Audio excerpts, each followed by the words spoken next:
তিনটি সময় সূরা কাউসার পাঠ করুন, আল্লাহ পাক রব্বুল আলামিন আপনার ভাগ্যকে পরিবর্তন করে দিবেন ইনশাআল্লাহ।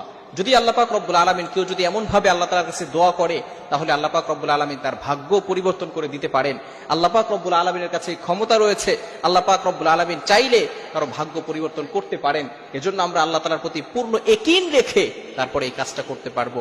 যদি আমরা এই আমলটা করতে পারি, তাহলে আমরা অনেক বিষয় আল্লাহ তাআলার কাছে দোয়া করি, কিন্তু দেখা যাচ্ছে সেই দোয়াগুলো কবুল হয় না। এই ক্ষেত্রে যদি আমরা এই আমলটা করেও দোয়া করতে পারি, তাহলে আল্লাহ পাক রব্বুল আলামিন সেগুলো অ্যাকসেপ্ট করবেন, কবুল করে নেবেন। চমৎকার একটি আমল, তিনটি সময়ে আপনি আমলটা করবেন।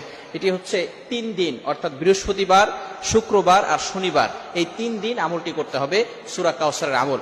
আমলটি কিভাবে করবেন? আপনি 3 দিন, বৃহস্পতিবারে এবং শুক্রবারে এবং শনিবারে, এই 3 দিনে বৃহস্পতিবার ফজরের নামাজের পরে 11 বার দুরূদ শরীফ পড়বেন। এরপরে সূরা কাউসার 129 বার